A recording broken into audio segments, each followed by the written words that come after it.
ആളുകൾ പറയണ കേട്ടു വലിയ അഭ്യാസമൊക്കെ ആയിരുന്നു. എന്തോന്ന് ഇത്ര വലിയ അഭ്യാസം? ഞാനും പണ്ട് ചില അഭ്യാസങ്ങളൊക്കെ കാണിക്കുമായിരുന്നു. അത് ചേട്ടന്റെ ശരീരം കണ്ടപ്പോഴേ എനിക്ക് തോന്നി. തോന്നിയല്ല, തോന്നും. ഒരു അഭ്യാസിക്ക് മാത്രമേ മറ്റൊരു അഭ്യാസിയെ കണ്ടാ മനസ്സിലാവൂ. ഒരു കള്ളുകൂടിയന് മാത്രമേ മറ്റൊരു കള്ളുകൂടിയനെ കണ്ടാ മനസ്സിലാവൂ. ബ്രഹ്മവിലാസം സർക്കസ് എന്ന് കേട്ടിട്ടുണ്ടോ? അവിടെ ഞാനൊരു 10 വർഷം മുട്ട ചേർന്നു ഒരു 2-3 മുട്ടായി കൊണ്ടുപോവാ. 5-6 കൊണ്ടുവരാം. 5-6 എന്തൊരു തീറ്റയും കുടിയോ ഇത്. ഇതെന്തോ തീറ്റ? ഞാൻ പണ്ട് ബ്രഹ്മവിലാസം ഹോട്ടലില് ആനയെ വിഴുങ്ങി ഒന്ന് മിണ്ടായിരിക്കണുണ്ടോ? ചേട്ടാ, അങ്ങനെ ഒരിക്കലും പെരുമാറാൻ പാടില്ല. ഭർത്താവ് ഭാര്യ അടുത്ത് വളരെ ഡീസന്റ് ആയിട്ടേ പെരുമാറാവും. അതുപോലെ ഭാര്യ ഭർത്താവിന്റെ അടുത്തും ഡീസന്റ് ആയിട്ടേ പെരുമാറാവും. റോങ് ആയിട്ട് ഒരു കാര്യവും സംഭവിക്കാൻ പാടില്ല. ആർക്കും ഒരു പ്രശ്നം ഉണ്ടാവാൻ പാടില്ല. ചേട്ടൻ എന്താ പ്രശ്നം? ചേട്ടൻ എന്താ പ്രശ്നം? ഒരു പ്രശ്നമില്ല. ചേച്ചിക്ക് എന്താ പ്രശ്നം? ഒന്നുമില്ലല്ലോ. ആർക്കും ഒരു പ്രശ്നം ഉണ്ടാകാൻ പാടില്ല. അതെന്റെ ഒരു നിർബന്ധമാ. ശങ്കുവിന്റെ ചെറിയൊരു നിർബന്ധം. എല്ലാരും സന്തോഷമായിരിക്കണം. ചേച്ചി ചേട്ടനെ കണ്ണിലെ കൃഷ്ണമണി പോലെ നോക്കണം. ചേട്ടൻ ചേച്ചിയെ കണ്ണിലെ കൃഷ്ണമണി പോലെ നോക്കണം. കൃഷ്ണമണി നമുക്ക് എന്താ വേണ്ട? നമുക്ക് മണ്ണ് അല്ല മൂക്ക് മണ്ണി മുട്ടുന്നിടം വരെ കുടിക്കണം. വയറ് പൊട്ടുന്നിടം വരെ വല്ലതും കഴിക്കണം. മരിക്കുന്ന പോലെ കിടന്ന് ഉറങ്ങണം. ചേട്ടൻ ഉറങ്ങിക്കോ? ചേട്ടൻ ഉറങ്ങിക്കോ? പക്ഷെ നീ പോയ ശേഷം പോയതിനു ശേഷം സുഖമായിട്ടോ ഞാൻ പോവാ.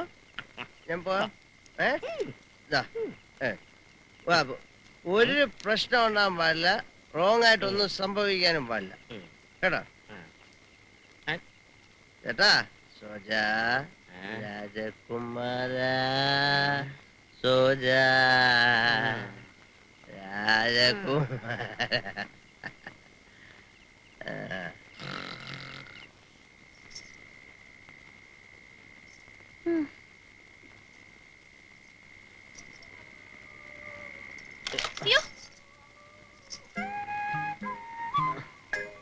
ഒന്ന് വെളിച്ചത്തോട്ട് വരണം. ആ മോന്റെ ഒന്ന് കണ്ടോട്ടെ.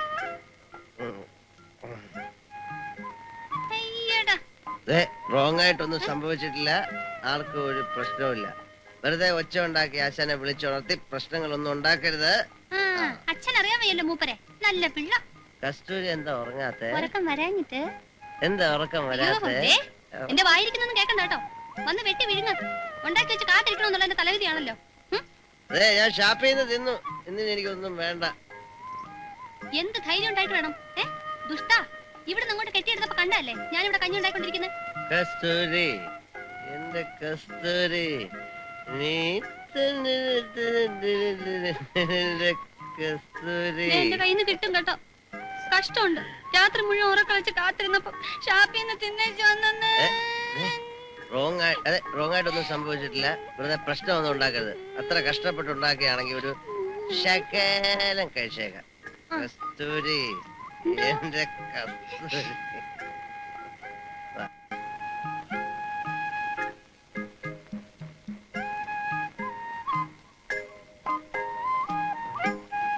അയ്യോ, ഒരു ശകലം മതി എന്ന് പറഞ്ഞിട്ട് നിന്റെ കൈ കൊണ്ട് ഉണ്ടാക്കിയ സ്വാദ് ആ ഷാപ്പിലെ അഴുക്ക. അയ്യേ. രാവും പകലും ഈ സൈക്കിളിന്റെ പുറത്തിരുന്ന് കഷ്ടപ്പെടുന്നവനെ ഒന്ന് ശ്രദ്ധിക്കാനോ സ്നേഹമായിട്ട് 2 വാക്ക് പറയാനോ ആർക്കും നേരമില്ല. പരമനൂര് നല്ല കാലം വരും. വരും. ഉള്ള കാലം മുഴുവൻ സൈക്കിളിമേ ഇങ്ങനെ ചുറ്റി ചുറ്റി ആയുസ് പോകുന്നത് തന്നെ മിച്ചം. കാലുമടക്കൊരു തൊഴിയെന്നാ ഉണ്ടല്ലോ, താഴെ വീഴും. വേണ്ട വേണ്ട വേണ്ട.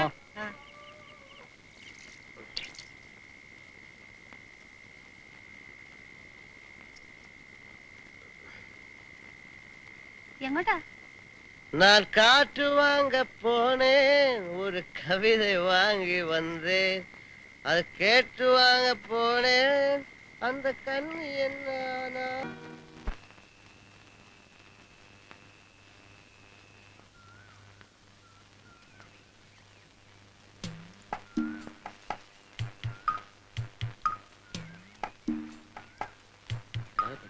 ചുമ്മാ ഇതൊക്കെ വച്ചു കേട്ടല്ലേ എവളൊക്കെ തട്ടിപ്പ് പാർട്ടികളല്ലേ? അതെങ്ങനെ നിനക്കറിയാം? നമ്മൾ ഇതത്ര കണ്ടേക്കുന്നു. എന്നാ പിന്നെ നീ തന്നെ വായി നോക്കാൻ വന്നേ. ഇതൊക്കെ ഒരു രസമല്ലേ?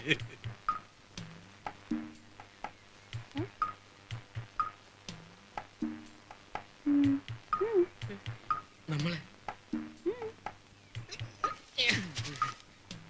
എന്താ പേര്? അയ്യപ്പൻ. നിങ്ങളുടെയോ? സുബ്രു. എന്തിനാ ഒളിച്ചു തന്നെ? അയ്യോ ഒളിച്ചിരുന്നല്ല, നമ്മൾ കുളിക്കാൻ വന്നപ്പോ കുട്ടി കുളിക്കുന്നുണ്ട്. അപ്പൊ ഒരു രസത്തിൽ ഇങ്ങനെ പറഞ്ഞിരുന്ന് നോക്കിയെന്നേ ഉള്ളു.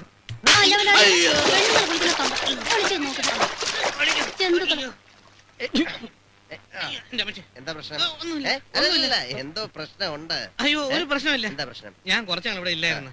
അപ്പൊ ഇത് ആണുങ്ങളുടെ ഇടമാണോ പെണ്ണുങ്ങളുടെ ഇടമാണോ എനിക്ക് അറിയില്ല. അപ്പൊ അവര് പറയുന്നത് ഇത് പെണ്ണുങ്ങളുടെ ഇടമാണെന്ന്, ഞാൻ പറയുന്നത് ആണുങ്ങളുടെ ഇടമാണെന്ന്. വേറെ ഒരു പ്രശ്നമില്ല.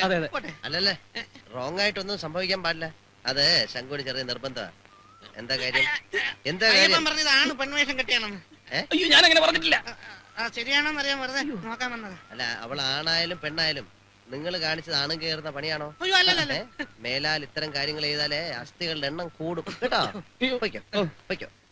അയ്യോ ഞാൻ പെണ്ണാണെന്നെല്ലാം നോക്കണ. നല്ല അടി കൊടുക്കണമായിരുന്നു രണ്ടെണ്ണത്തിനും. മനസ്സിലെ ന്യായമായ ഒരു സംശയം തീർക്കാനാ അവരവിടെ ഒന്ന് ഒളിഞ്ഞു നോക്കിയത്. എന്താന്ന്? സത്യത്തിൽ ആ സംശയം നാട്ടുകാർക്കൊക്കെ ഉണ്ട്. അതുകൊണ്ട് അവരെ കുറ്റം പറഞ്ഞിട്ട് കാര്യമില്ല. എന്താ നാട്ടുകാർക്ക് ഇത്ര സംശയം? നിന്നെ കണ്ടാലേ ഇയാണ് പെൺവേഷം കെട്ടിയതാണെന്ന് തോന്നുന്നു. എന്തോ ഒറ്റ ഇടി വെച്ചതുണ്ടല്ലോ. അടുത്ത കുടം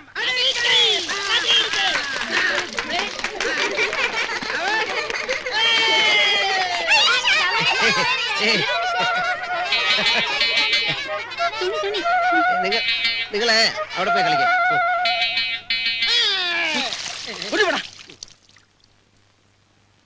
ശങ്കു, കുറെ നാളായി നിന്നോടൊരു കാര്യം പറയണമെന്ന് കരുതണം. എസൻസ് കൂടി ജാസ്തിയാവാതെ നോക്കിയാൽ നന്ന്. ഊര് ചുറ്റി സർക്കസ് കളിച്ച് നടക്കുന്നവർക്ക് കരുതി വെക്കാൻ ഒരു സമ്പാദ്യമേ ഉള്ളൂ, ആരോഗ്യം. അത് നശിച്ചാ അവിടെ തീർന്നു. വിക്ടോറിയ സർക്കസുകാർക്ക് നിന്നെ ഇപ്പോഴും കിട്ടിയാൽ കൊള്ളാമെന്നുണ്ട്. ഞാൻ നേരത്തെ പറഞ്ഞതല്ലേ, നിങ്ങളെ ആരെയും വിട്ട് ഞാൻ എവിടെയും പോകുന്നില്ല.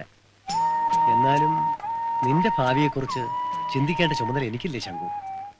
ഒറ്റയ്ക്കൊരു ഭാവി ഞാൻ അങ്ങനെയൊന്നും ഇതുവരെ ആലോചിച്ചിട്ടില്ല. പ്രായം അതാണ്, പാറി പറന്ന് നടക്കാനേ തോന്നും. ചിറകൊടിയുന്നൊരു കാലമുണ്ട്. അന്നത്തേക്ക് 10 കാശ് സമ്പാദിച്ചു വെച്ചില്ലെങ്കിൽ ഇപ്പൊ വല്ല സർക്കസിലൊക്കെ പോയാൽ നിന്നെ കൊണ്ടതിന് പറ്റും. ഇല്ലെങ്കിൽ നാളെ നീയും ചിന്തിച്ചെങ്കിലോ, എടുത്തു വളർത്തിയെന്നൊരു കടപ്പാടിന്റെ പേരില് ഗോവിന്ദനാശാനും മോക്കും വേണ്ടി നാട് തണ്ടി നടന്ന് ജീവിതം തൊലച്ചോന്ന്. എന്റെ മോൻ ഒരിക്കലും അങ്ങനെ ചിന്തിക്കില്ലെന്ന് എനിക്കറിയാം. പക്ഷെ എന്തോ ഞാൻ അങ്ങനെയൊക്കെ ചിന്തിച്ചു പോകുന്നു. വേണ്ട, അങ്ങനെയൊന്നും ചിന്തിക്കണ്ട.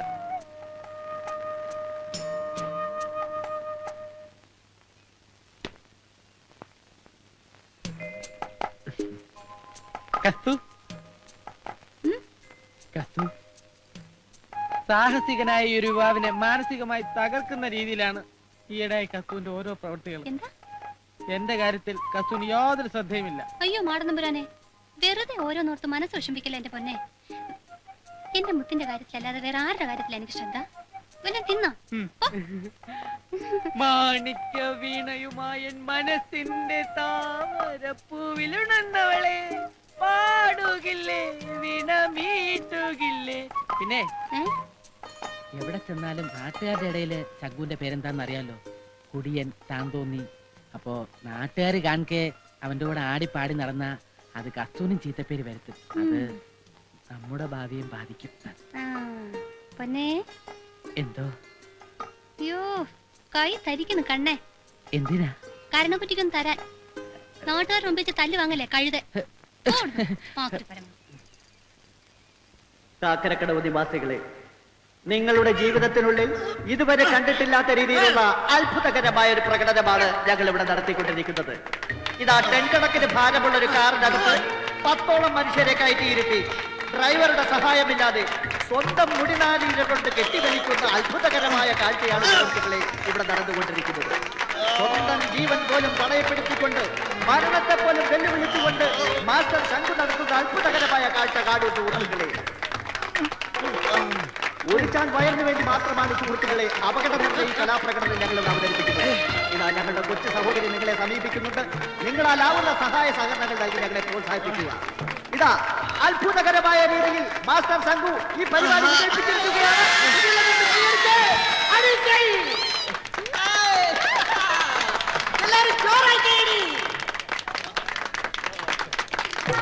ഇതാ നോക്കൂ സുഹൃത്തുക്കളെ, കത്തിജ്വലിച്ചുകൊണ്ടിരിക്കുന്ന 15ഓളം തീപ്പന്തങ്ങൾ കൊണ്ടുണ്ടാക്കിയ ഒരു അഗ്നിവളയമാണ് ശ്രീമാൻ ശംഖുവിന്റെ കയ്യിലിരിക്കുന്നത്. തന്റെ സൈക്കിളിൽ സഞ്ചരിച്ചുകൊണ്ട് തന്നെ ശരീരത്തിൽ ലേശം പോലും പൊള്ളലേൽക്കാതെ ആ അഗ്നിവളയത്തിലൂടെ കടന്നു പോകുന്ന അത്യാപൽക്കരമായ സാഹസ പ്രകടനമാണ് ശ്രീമാൻ ശംഖുവിനെ അവതരിപ്പിക്കുവാൻ പോകുന്നത്. നോക്കൂ സുഹൃത്തുക്കളെ, മനുഷ്യ മനസ്സാക്കിയെ കിടില കൊള്ളിച്ചുകൊണ്ട് മരണത്തെ പോലും വെല്ലുവിളിച്ചുകൊണ്ടുള്ള അതിസാഹസ പ്രകടനങ്ങളാണ് നമ്മുടെ ഏവരുടെയും കണ്ണിലുണ്ണിയായ ശ്രീമാൻ ശംഖുവിനെ കാഴ്ചവെച്ചുകൊണ്ടിരിക്കുന്നത്.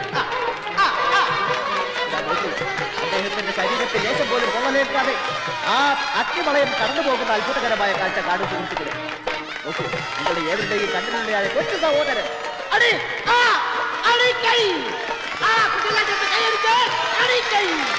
ഇതാ വളരെ ഗംഭീരമായ രീതിയിൽ അദ്ദേഹം ഈ പരിപാടി ഇവിടെ വിജയിപ്പിച്ചിരിക്കുകയാണ്.